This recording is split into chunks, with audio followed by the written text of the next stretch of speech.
Welcome to A plus I S academy. A plus I S academy में सभी का स्वागत है।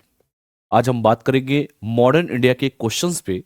उन क्वेश्चन पे हम लोग चर्चा करेंगे जो आपके यूपीएससी सीएससी 2025 के प्रीलिम्स एग्जामिनेशन में पूछे गए हैं। क्वेश्चन कैसे पूछे गए हैं, किस टॉपिक से पूछे गए हैं, किस प्रकार से प्रश्न को हमें सॉल्व करना है, इन सभी बातों पर जो है मैं इस क्लास में चर्चा करने वाला हूं। तो मेरी बातों को गंभीरता से सुनिएगा और शुरू से लेकर लास्ट तक जो है पूरे क्वेश्चन को मैं कराऊंगा, इसलिए बने रहिए मेरे साथ। देखिए 2025 का प्रीलिम्स का पेपर है और ये प्रीलिम्स का पेपर यूपीएससी के द्वारा लिया गया पेपर है।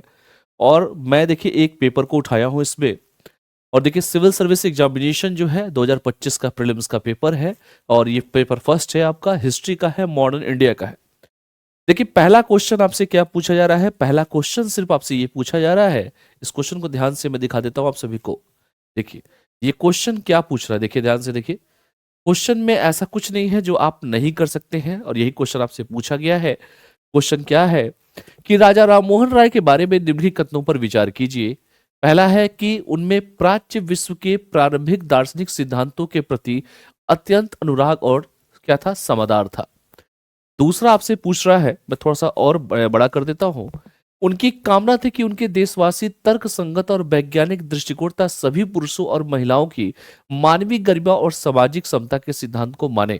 और पूछ रहा है कौन से कथन सही है, केवल एक सही है, केवल दो सही है, एक और दो सही है, और ना तो एक ना तो दो सही है। आपसे प्रश्न ये पूछा जा रहा है। अगर इंग्लिश में बात करें तो इंग्लिश में आपसे यही क्वेश्चन पूछा जा रहा है कि consider the following statement about the Raja Ram Mohan Roy. First option, he possessed great love and respect for the traditional philosophical system of the East, and second, he desired his countrymen to accept the rational and scientific approach and the principle of human dignity and social equality of all men and women। ठीक है, which of the following statement given above is correct. ये पूछ रहा है कि कौन सा statement आपका करेक्ट है, ये आपसे क्वेश्चन में पूछ रहा है।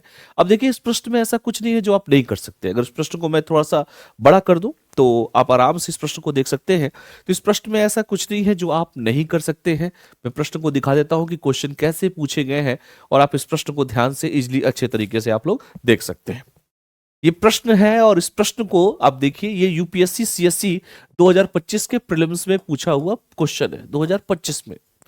अगर हम बात करें राजा राम मोहन राय के बारे में, राजा राम मोहन राय, तो जाहिर सी बात है इसमें क्या की पॉइंट है कि वो तर्क संगत की बात करते थे। वो क्या करते थे, हमेशा साइंटिफिक अप्रोचेस की बात करते थे और यही आपके टॉपिक में दोनों दिया हुआ है। तो पहला ऑप्शन है कि उनमें प्राच्य विश्व के प्रारंभिक दार्शनिक सिद्धांतों के प्रति अत्यंत अनुराग और समझदार था। बिल्कुल सही बात है। और उनकी कामना थी कि तर्क संगत और वैज्ञानिक दृष्टिकोण तथा सभी पुरुषों, ये भी पॉइंट सही है। तो जाहिर सी बात है इसका आंसर क्या हो जाएगा, ऑप्शन सी इसका सही जवाब हो जाएगा। क्यों हो जाएगा मैं पूरा डिटेल बताऊंगा। तो अगर आप राजा राम मोहन राय यानी कि सामाजिक धार्मिक सुधार आंदोलन जैसे टॉपिक को अगर आपने गंभीरता से पढ़ा है, सोशल रिफॉर्म जो है, सोशल रिलीजियस टॉपिक को अगर आपने गंभीरता से पढ़ा है, तो इस टॉपिक को तो बड़े अच्छे तरीके से इस प्रश्न को आप सॉल्व करने की स्थिति में रहते हैं। इस प्रश्न का सही जवाब क्या हो जाएगा, ऑप्शन सी इसका सही जवाब हो जाएगा। क्यों होगा थोड़ा सा देख लीजिए, क्यों होगा इस पे मैं चर्चा कर दे रहा हूं। देखिए एक स्टूडेंट को क्या क्या जानना है ये इंपॉर्टेंट है। एक स्टूडेंट को देखिए सारी चीजें जानना है राजा राम मोहन राय जी के बारे में कि राजा राम मोहन राय आधुनिकता, देखिए ध्यान से मैं सारी बातों को बता रहा हूं, कुछ छोड़ूंगा नहीं, इसलिए भरोसा रखिए। राजा राममोहन राय आधुनिकता और तर्कवाद के समर्थक होते हुए भी पूर्वी सभ्यता की आध्यात्मिकता और दर्शन को उतना ही महत्व देते हैं जो आपके क्वेश्चन में पूछा हुआ था। दूसरा यह था कि उनका मानना था कि पश्चिमी शिक्षा, विज्ञान और तर्कशीलता से ही भारत का पुनर्जागरण संभव हो सकता है।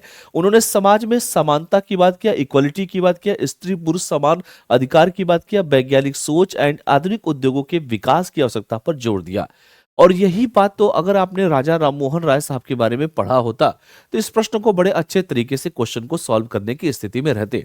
और यही बात कहा गया है कि वाइले proponent of modernity and rationalism, Raja Ram Mohan Rai equally valued the spirituality and the philosophy of the Eastern civilization, and he believed that India's rationalization was possible only through Western education, science and rationally। यही तो आपसे प्रश्न में उठा के आपसे पूछा गया है और यही प्रश्न आपके यूपीएससी ने उठा के आपसे पूछ दिया है कि भाई राजा राम मोहन राय के बारे में दो स्टेटमेंट दे दिया और आपसे इसी के बारे में पूछ भी रहा है। इसके बाद और भी चीजें क्या जाननी है राजा राम मोहन राय साहब के बारे में, जिनको नहीं मालूम है उनके लिए बता रहा हूं कि राजा राम मोहन राय के बारे में जिनको नहीं मालूम है वो जाने। राजा राम मोहन राय साहब भारतीय नवजागरण के अग्रदूत कहे जाते हैं। राजा राम मोहन राय यानी कि Pioneer of the Indian wrestling जो है उसके अग्रदूत कहे जाते हैं। वो पहले भारतीय थे जिन्होंने सर्वप्रथम भारतीय समाज में व्याप्त धार्मिक और सामाजिक बुराइयों को दूर करने के लिए क्या किया था, आंदोलन किया। आज हम बात कर रहे हैं राजा राम मोहन राय साहब, तो ये बात सदियों पहले कह चुके हैं। तो इसीलिए मैंने कहा कि वो पहले भारतीय थे जिन्होंने भारतीय समाज में जो व्याप्त धार्मिक और सामाजिक बुराइयां थी उन बुराइयों को दूर करने का उन्होंने प्रयास किया। ये वही राजा राम मोहन राय है जो पश्चिमी शिक्षा ही भारतीयों में वैज्ञानिक मानसिकता का विकास करेगी और स्वतंत्रता, समानता एवं बंधुत्व जैसे मानवीय मूल्यों से परिचित कराएगी। ये भी बात उनका मानना था। तो अगर आप राजा राम मोहन राय से कोई प्रश्न आए, और आपके पेपर में तो पूछ ही दिया है, तो राजा राम मोहन राय से ये सारे जो फैक्चुअल डेटा दे रहा हूं वो सब आप सभी को याद होने चाहिए। इसके साथ साथ राजा राम मोहन राय साहब का ये फिगर है, जिनको नई फिगर पता हो देख लीजिए। राजा राम मोहन राय साहब को देख सकते हैं, द राजा राम मोहन राय, एक ग्रेट रिफॉर्मर, समाज सुधारक है ये राजा राम मोहन राय साहब, और आप सभी इनके बारे में जानते भी होंगे। इसके बाद राजा राम मोहन राय इन्होंने, जो मैंने कहा शुरुआत में, तर्क की बात करते थे, यानी कि जो भी बात हो तर्क संगत हो ताकि वो चीजें क्लियर हो सके। तो उन्होंने तर्क दिया कि प्राचीन हिंदू ग्रंथ या वेद और उपनिषद जो है एक ईश्वरवाद के सिद्धांत को उन्होंने मानते हैं। ये किसका विचार था? तो ये राजा राम मोहन राय साहब का ही विचार था।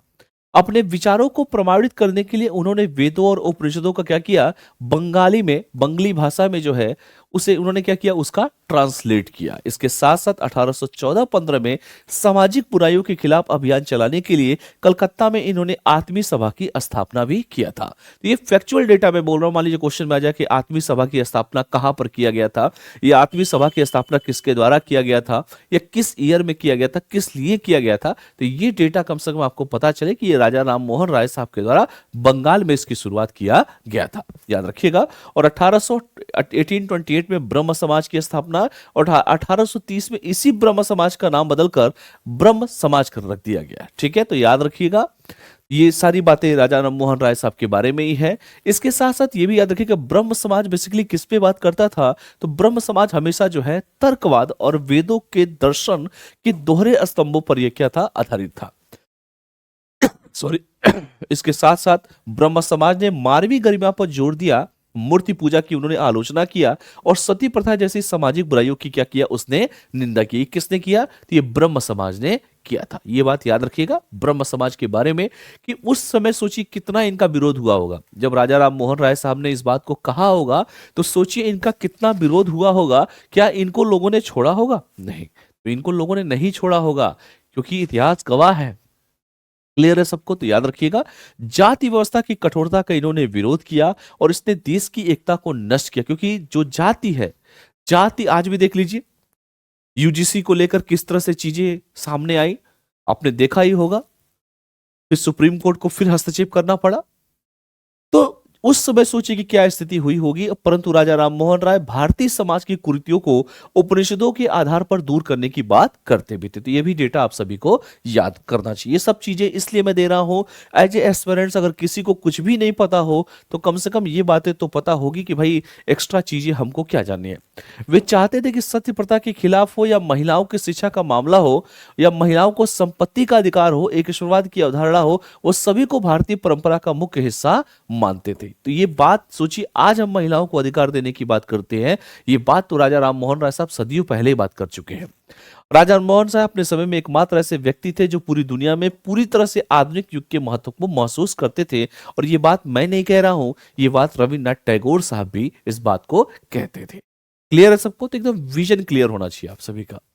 तो इस प्रश्न में ऐसा कुछ नहीं था जो नहीं कर सकते थे। एक और प्रश्न आपके सामने मैं लेकर आ रहा हूं। देखिए दूसरा प्रश्न, देखिए दूसरा प्रश्न में क्या दिया है। अगर आपने देखिए टॉपिक कौन सा उठाया हुआ, टॉपिक आपका उठाया हुआ है आपके असहयोग कार्यक्रम से, असहयोग आंदोलन। असहयोग, आप जानते हैं कि असहयोग आंदोलन जलियांवाला के बाद असहयोग इस देश में चला, यानी कि किसी प्रकार का सहयोग नहीं करना। उसके पहले रॉलेट एक्ट आ चुका था, खिलाफत आंदोलन भी आ चुका था, और असहयोग आंदोलन की बात से प्रश्न पूछा गया है। देखिए असहयोग कार्यक्रम के विषय में निम्नलिखित कथनों पर विचार कीजिए। चलिए विचार सब लोग करिए। क्या क्या पूछा? पहला, न्यायालयों या विदेशी वस्त्रों का बहिष्कार, अहिंसा का कठोर अनुपालन, उपाधि और सम्मानों का उनका सार्वजनिक उपयोग न करते हुए प्रतिधारण, विवादों के निपटारे के लिए पंचायतों की स्थापना। कौन से कार्यक्रम के मतलब एलिमेंट्स थे? केवल एक था, केवल दो था, तीन थे या चार थे, ये पूछ रहे हैं आपसे। Consider the following subject with the regarding to non corporation program, यानी कि असहयोग आंदोलन। Back out of law courts and foreign cloth. दूसरा, observance of strict non violence. तीसरा है renunciation of titles and honours without using them in public and establishment of panchayat for setting link जो है dispute. How many are the above we are part of the non corporation program? Only one, only to, only three and only four.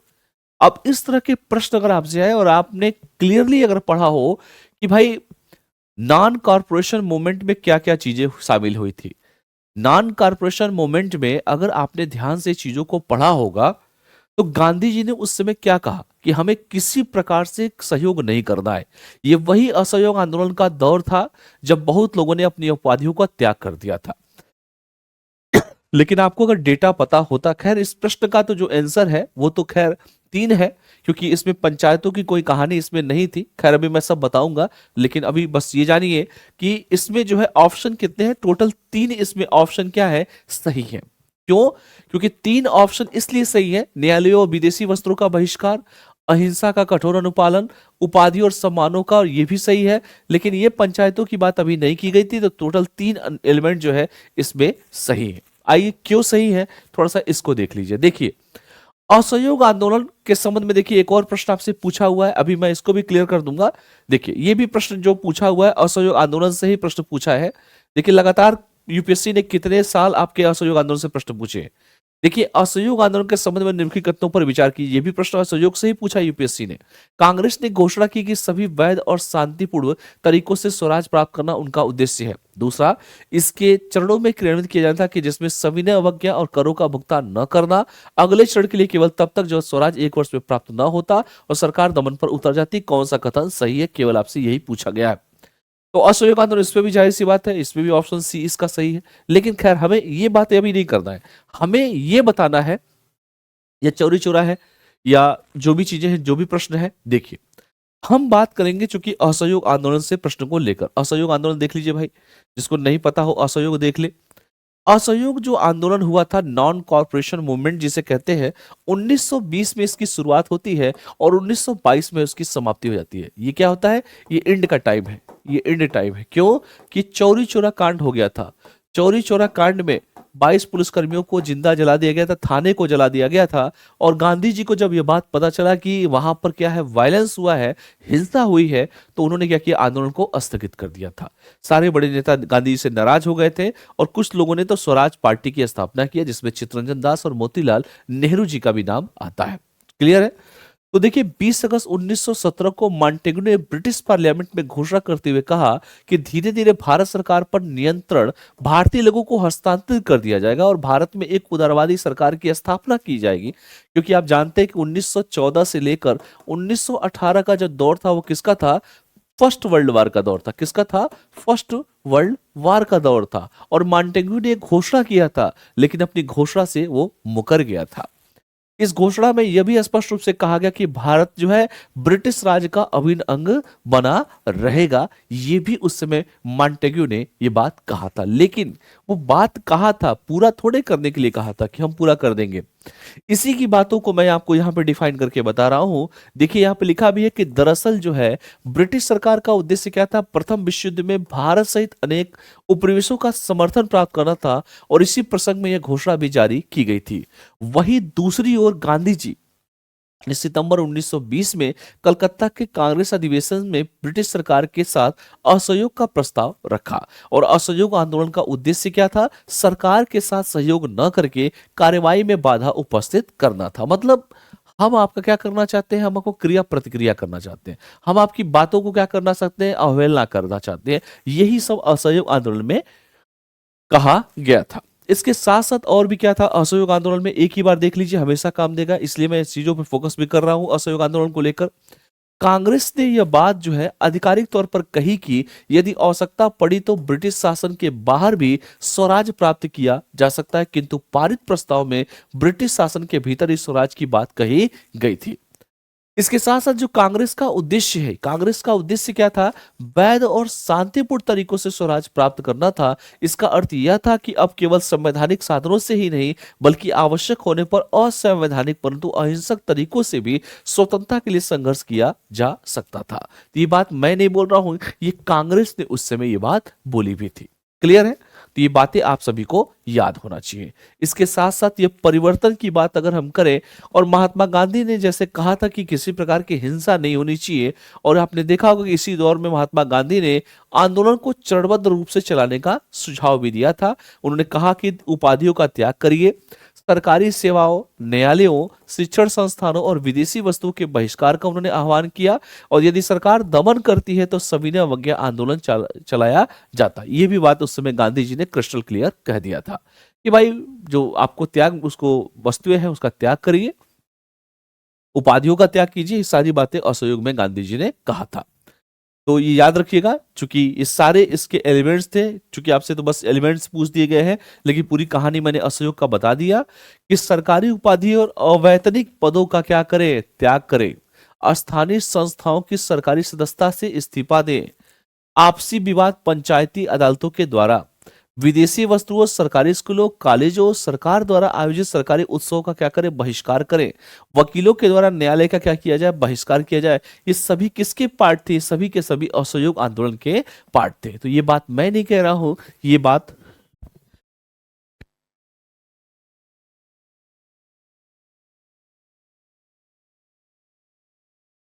तो ये बात जो है गांधी जी जो है असहयोग आंदोलन में ये सारी बातें उन्होंने कहा था, ये सब उनके पॉइंट है असहयोग आंदोलन के।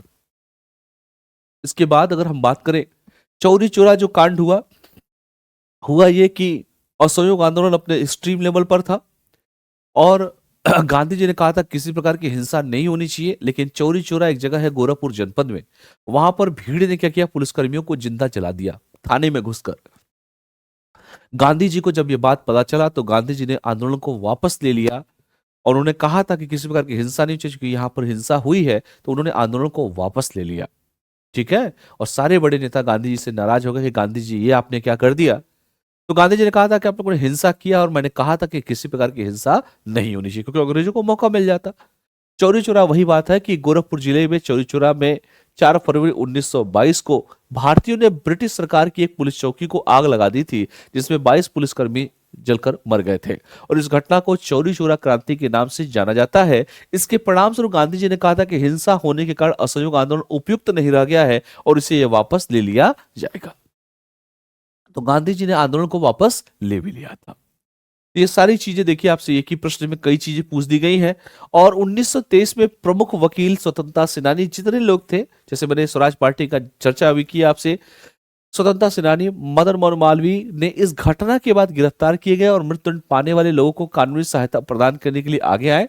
उनकी कोशिशों के कारण न्यायाधीश ने मृत्युदंड की सजा की समीक्षा की, और कई निर्दोष व्यक्तियों को राहत भी मिल गई थी। तो ये भी प्रश्न किससे पूछा गया है? ये भी प्रश्न आपके असहयोग के टॉपिक से ही आपसे पूछा गया है। तो आपको समझ में आ गया होगा कि असहयोग का टॉपिक कितना रिलेवेंट है आपके पेपर में।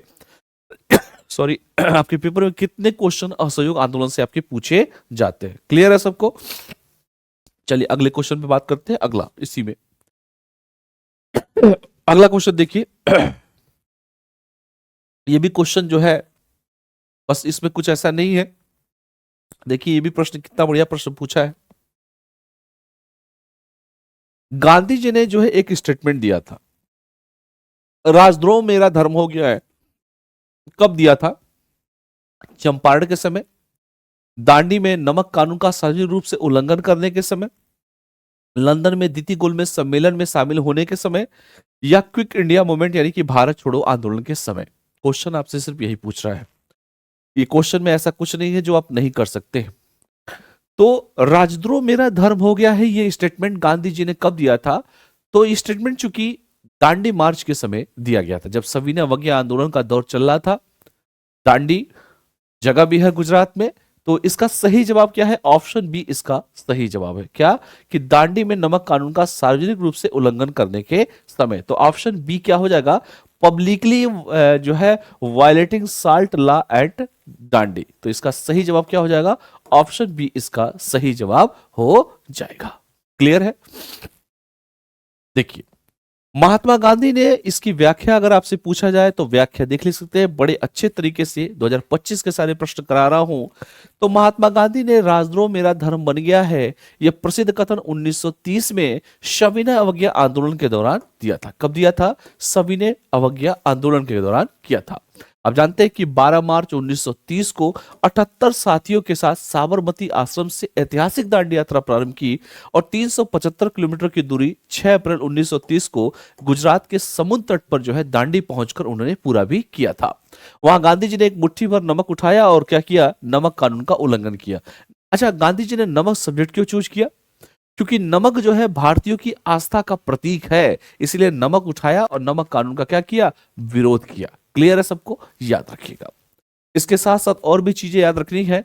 इस प्रतीकात्मक जो है कार्य ने पूरे देश में स्वतंत्र आंदोलन ने ऊर्जा दी और इसी अवसर पर गांधी जी ने जो है ब्रिटिश शासन की नीतियों की कड़ी आलोचना करते हुए कहा कि यह शासन जो है क्या है? यह शासन भारत के नैतिक, आर्थिक और आध्यात्मिक जीवन को नष्ट कर रहा है और इसीलिए राजद्रोह मेरा धर्म बन गया है।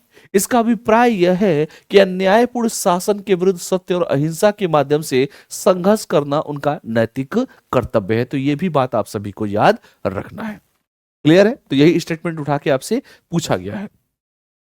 इसके साथ साथ ये भी याद रखिएगा इस स्टेटमेंट में कि यह कथन चूंकि ब्रिटिश सत्ता के विरुद्ध अहिंसक प्रतिरोध की चरम अभिव्यक्ति थी और दांडी मार्च ने भारतीय स्वतंत्रता आंदोलन को व्यापक जन आंदोलन का रूप दिया और देश भर में नमक सत्याग्रह, विदेशी वस्त्रों के बहिष्कार और ब्रिटिश शासन के विरुद्ध जो है अवज्ञा की क्या की लहर भी फैला दिया था। इसके साथ साथ यह आंदोलन भारतीय स्वतंत्रता संग्राम का एक निर्णायक मोड़ भी सिद्ध हुआ था। तो ये जितने भी प्रश्न मैं करा रहा हूं ये आपके 2025 के प्रीलिम्स में पूछे गए ये प्रश्न हैं। ठीक है, तो याद रखिएगा 2025 के ये प्रीलिम्स में पूछे गए ये सारे के सारे आपके क्या है? आपके सभी के सभी ये प्रश्न हैं। एक और प्रश्न मैं लेकर आया हूं आप सभी के सामने और ये देखिए आपका प्रश्न पूछा है यूपीएससी ने। यूपीएससी ने यह प्रश्न पूछा है और इस प्रश्न में ऐसा कुछ नहीं है जो आप नहीं कर सकते हैं। देखिए, थोड़ा सा फैक्चुअल डेटा, थोड़ी सी चीजें ये आपको याद रखना है। निम्नलिखित में से किस एक घटना के उपरांत गांधी जी ने जो अस्पृश्यता का सतत विरोध कर रहे और सभी क्षेत्रों में से उनके उन्मूलन के लिए अपील करते रहे, अपने राजनीतिक और सामाजिक कार्यक्रम में हरिजनों के उत्थान को शामिल करने का निश्चय किया? पहला है पूना समझौता, दूसरा है गांधी इरविन समझौता, भारत छोड़ो आंदोलन के समय कांग्रेस के नेताओं की गिरफ्तारी या भारत सरकार एक्ट 1935 की जो है प्रख्याना यानी कि जो भी दिया है। अगर इस प्रश्न को आपने देखा और जहां पर भी हरिजन शब्द आ गया, हरिजन मतलब भगवान के लोग, और ये बात गांधी जी ने कब कहा होगा? तो जाहिर सी बात है पूना पैक्ट के समय कहा होगा, यानी कि ऑप्शन ए इसका सही जवाब हो जाएगा। क्योंकि गांधी इरविन समझौता तो 5 मार्च 1931 के हुआ था और गांधी इरविन समझौते को दिल्ली समझौते के नाम से भी हम लोग जानते हैं। खैर, इस प्रश्न का आंसर क्या हो जाएगा? द पूना पैक्ट जो है इसका सही जवाब हो जाएगा। आइए इसकी व्याख्या पे हम लोग बात कर लेते हैं। व्याख्या की बात अगर हम करें तो देखिए, ब्रिटिश प्रधानमंत्री जिसका नाम था रैमजे मैकडोनाल्ड ने 16 अगस्त 1932 को सांप्रदायिक पंचायत की घोषणा किया। कब किया? 16 अगस्त 1932 को। इस पंचायत में दलितों को भी मुस्लिम, सिख आदि की तरह पृथक निर्वाचक मंडल प्रदान किया गया था और दलित वर्ग को 2 जगह वोट देने का अधिकार मिला, एक सामान्य निर्वाचन क्षेत्र में और दूसरा विशेष निर्वाचन क्षेत्र में जो दलित वर्ग के लिए क्या था? रिजर्व था। समझ में आया ना? तो पूना पैक्ट के समय ये बातें कही गई थी। क्लियर है सबको? और यही बात तो गांधी जी के स्टेटमेंट में भी दिया हुआ है। इसके साथ साथ और भी चीजें याद रखिएगा। इसमें और भी क्या हुआ था? इस पैक्ट में ये बात कही गई थी, पूना समझौता जो हुआ था, याद रखिएगा कि दलित प्रतिनिधि को चुनने में गैर दलित वर्ग अर्थात सामान्य वर्ग की कोई भूमिका नहीं रही, लेकिन दूसरी ओर दलित वर्ग अपने दूसरे वोट के माध्यम से सामान्य वर्ग के प्रतिनिधि को चुनने में अपनी भूमिका निभा सकता था। तो ये किसमें बात की गई है? ये भी पूना पैक्ट में बात किया गया है। गांधी जी द्वारा इसका विरोध किया गया, लेकिन उन्होंने मुसलमानों या सिखों के लिए समान प्रावधानों पर कोई आपत्ति नहीं जताई, क्योंकि गांधी जी को पता था कि आने वाला समय फिर कैसा होने वाला है। क्लियर है। चलिए आगे अगर हम बात करें, अगला इसी में देख लीजिए, ये भी चीजें आपको फैक्चुअल डेटा आपको याद होनी चाहिए। ये सारी चीजें आपको बोला गया है कि गांधी जी इस समय पूना की यरवदा जेल में थे।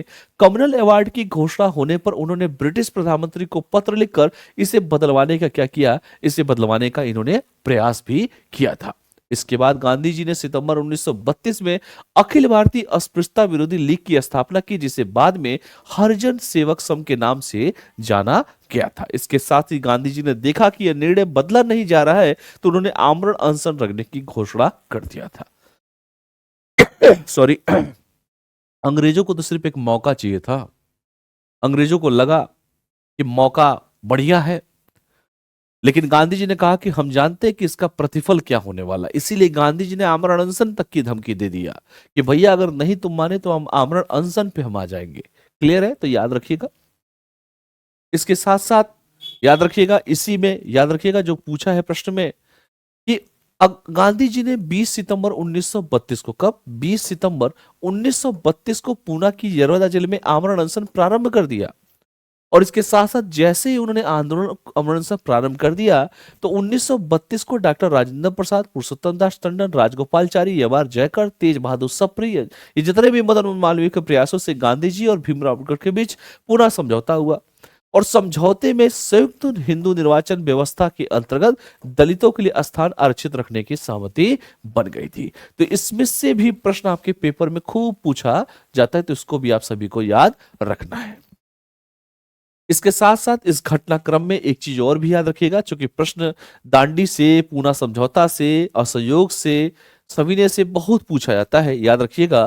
तो इस घटना के बाद गांधी जी ने हरिजनों के लिए जनवरी 1933 में साप्ताहिक पत्रिका हरिजन का प्रकाशन शुरू भी किया था। और 1933 से 1934 तक गांधी जी ने जागरूकता फैलाने, धन जुटाने और हरिजन सुधारों को बढ़ावा देने के लिए पूरे भारत में लंबी हरिजन यात्रा भी पूरा किया था। इसके साथ ही साथ इस प्रकार की घटना के बाद गांधी जी ने हरिजन उत्थान, हरिजनों के उत्थान के लिए, मंदिर प्रवेश के लिए, सामाजिक एकीकरण और जातिगत भेदभाव के उन्मूलन को अपने राजनीतिक सामाजिक कार्यक्रम का हिस्सा भी उन्होंने बना दिया था। तो ये पावर था गांधी जी का, ये काम करने का तरीका था गांधी जी का। क्लियर है सबको, याद रखिएगा। इसके बाद और भी प्रश्न है, और भी प्रश्नों को देख लीजिए जो आपके यूपीएससी ने पूछा है। बाकी ये सारी चीजें तो कुछ नहीं ऐसा है जो आप नहीं करने की स्थिति में रहेंगे। ठीक है, एक ये भी शायद कोई प्रश्न पूछा था यस, पुर्तगालियों से रिलेटेड, चूंकि आपने यूरोपीय वाणिज्यिक कंपनियों का आगमन अगर आपने पढ़ा होगा तो थोड़ा सा इसको आप आराम से कर सकते हैं, इसमें ऐसा कुछ नहीं था। एनसीईआरटी का प्रश्न है, और एनसीईआरटी के प्रश्न आपसे ये पूछा गया है, निम्नलिखित फलों पर विचार कीजिए। पहला है पपीता, अनानास और अमरूद। उपरोक्त में से कितने 16वीं और 17वीं शताब्दी में पुर्तगालियों द्वारा भारत में लाए गए? बस ये पूछ रहा है कि बताओ पुर्तगालियों द्वारा भारत में कौन कौन से लाया गया है। केवल एक लाया गया, केवल दो लाया गया, सभी तीन लाया गया, कोई भी नहीं लाया गया।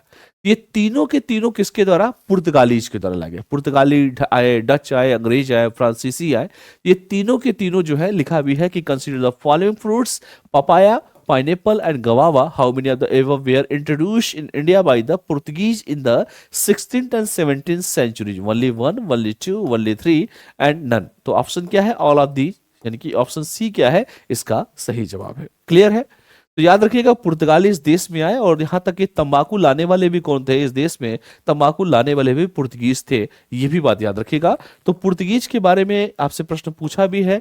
पुर्तगाली भारत में आने वाले सबसे पहले क्या थे?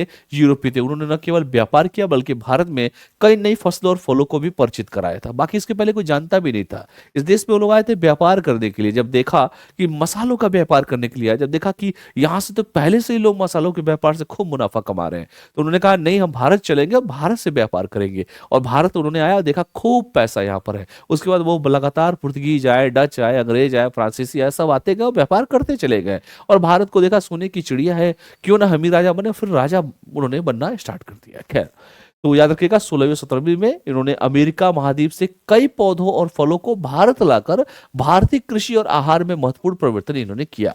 इन फलों में अनानास था, पपीता था, अमरूद प्रमुख रूप से था, जो कि क्या थे? सभी के सभी अमेरिकी मूल के थे। याद रखिएगा, तो लाने का श्रेय किसे आता है? पुर्तगीज को जाता है। याद रखिएगा। अनानास की बात अगर हम करें, अनानास, तो अनानास को देख लीजिए, ब्राजील से भारत लाया गया अनानास को, और इसका उल्लेख आईने अकबरी में मिलता है, जिससे ज्ञात होता है कि यह फल जो है मुगल काल में भारत में उगाया जाने लगा। जबकि पपीता की बात करें तो पपीता फिलीपींस और मलक्का के रास्ते भारत पहुंचा और 1600 के दशक की शुरुआत तक दमन जैसे पुर्तगाली क्षेत्रों में आम हो गया। इसे जेसुइट खरबूजा कहा गया क्योंकि इससे जेसुइट मिशनरियों ने फैलाया भी था। तो ये सब फैक्चुअल डेटा है, इसको भी आप सभी को याद रखना है। ये सब प्रश्न आपके यूपीएससी में पूछे गए हैं, ये सारे प्रश्न जो है आपके यूपीएससी में। एक और क्वेश्चन देखिए, आत्मसम्मान आंदोलन से प्रश्न आपके इस बार के यूपीएससी की परीक्षा में पूछा गया। आत्मसम्मान आंदोलन से क्या ऐसा था जो आप नहीं कर सकते थे, यही पूछ रहा है कि इनमें से कौन सा है। देखिए क्वेश्चन कितना प्यारा पूछा हुआ है कि कौन आत्मसम्मान आंदोलन यानी कि सेल्फ रिस्पेक्ट मूवमेंट का संस्थापक था। पहला पेरियार ई रामास्वामी नायकर, दूसरा है डॉक्टर भीमराव अंबेडकर, तीसरा है भास्कर राव जाधव और चौथा है Dinkar Rao जवलकर। Whom among the following was the founder of self respect movement? Periyar ई रामास्वामी नायकर। बिल्कुल ऑप्शन ए बिल्कुल सही जवाब है और एकदम सही है। और आपसे सिर्फ एक फैक्चुअल डेटा पूछ लिया कि भैया आत्मसम्मान आंदोलन का क्या मतलब है। ये काफी प्रभावित भी थे सामाजिक धार्मिक सुधार आंदोलन, अगर आपने पढ़ा होगा तो देखिए रामास्वामी जी के बारे में, ये जो नायकर साहब हैं इनके बारे में देख लीजिए क्या क्या जानना चाहिए। तो रामास्वामी नायकर पेरियार जो बेसिकली ये जो थे 1920 में साउथ भारत में इन्होंने शुरुआत किया था, दक्षिण भारत में शुरुआत किया था और हिंदू रूढ़िवादिता का इन्होंने खंडन किया था। इनका उद्देश्य क्या था कि धर्म जाति और पुरोहितवाद के विरुद्ध समाज में क्या लाना है, चेतना लाना है। सामाजिक बुराइयों के विरुद्ध इन्होंने संघर्ष किया और मनोधर्म शास्त्रों और रामायण को जलाने की इन्होंने वकालत भी किया था। क्लियर है सबको? तो याद रखिएगा ये इनके मेन कोर फैक्ट जो है वो कोर फैक्ट यही है आपका रामास्वामी नायकर साहब। जिनको नहीं पता हो वो फिगर के माध्यम से जान सकते हैं कि यही वो व्यक्ति है। ठीक है, इसके साथ साथ और भी चीजें क्या है। पेरियार बेसिकली क्या है, पेरियार मतलब विडर के कड़गम की स्थापना इनके द्वारा किया गया था। पेरियार चूंकि आप याद रखिएगा वर्ष 1925 में एक समाचार पत्र जो था कूदी अरासू और तमिल साप्ताहिक पत्र कूड़ी अरसू गणराज्य शुरू हुआ। पेरियार चूंकि नामक पुस्तकें आई, महिलाओं के नेतृत्व को बढ़ावा, जिसमें अन्नाई मिनाम्बल और विरमल शामिल थे और ये सारी चीजों को, और चूंकि मिनाम्बल ने ही ईवी रामास्वामी को पेरियार की उपाधि दिया था। तो ये भी फैक्चुअल डेटा है, इसको भी आप सभी को याद रखना है। कोशिश मेरी यही रहती है अधिक से अधिक चीजों को मैं आपको दूं ताकि आप एकदम याद रखें। ठीक है, तो याद रखिएगा। तो हाँ चलिए,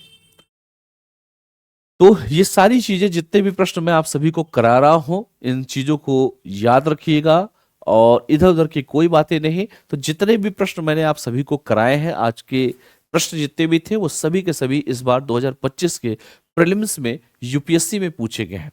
तो मैं आशा करता हूं कि आप लोग को चीजें समझ में आई होंगी।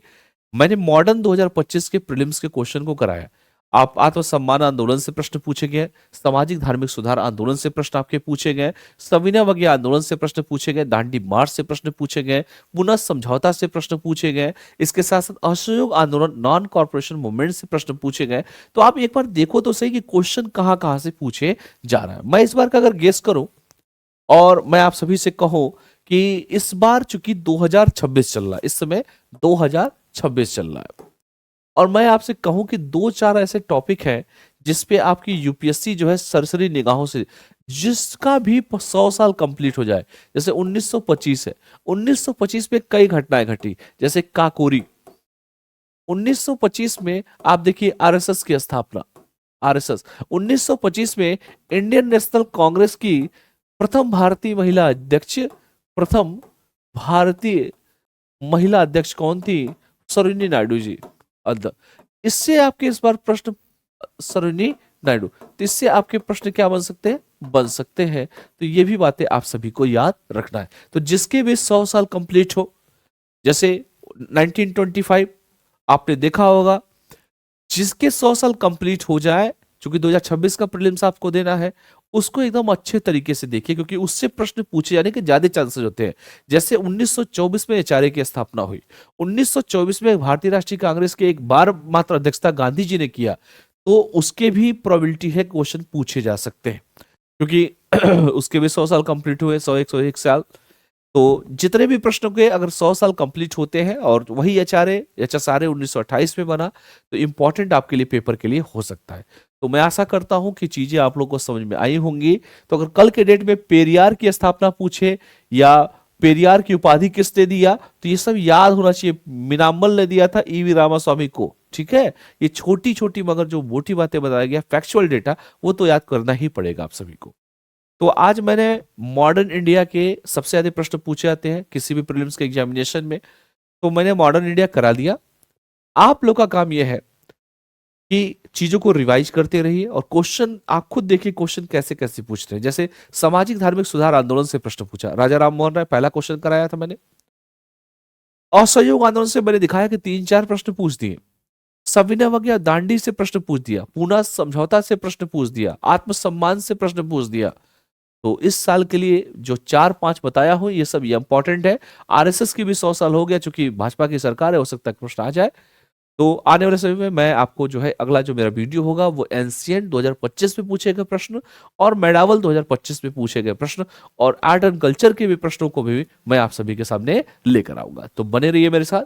जो लोग नए हो चैनल को लाइक शेयर सब्सक्राइब जरूर कीजिए, बेल आइकन को प्रेस कीजिए ताकि जब भी मेरी क्लास हो नोटिफिकेशन आप तक पहुंचता रहे। ठीक है, चलिए, धन्यवाद सभी को, थैंक यू।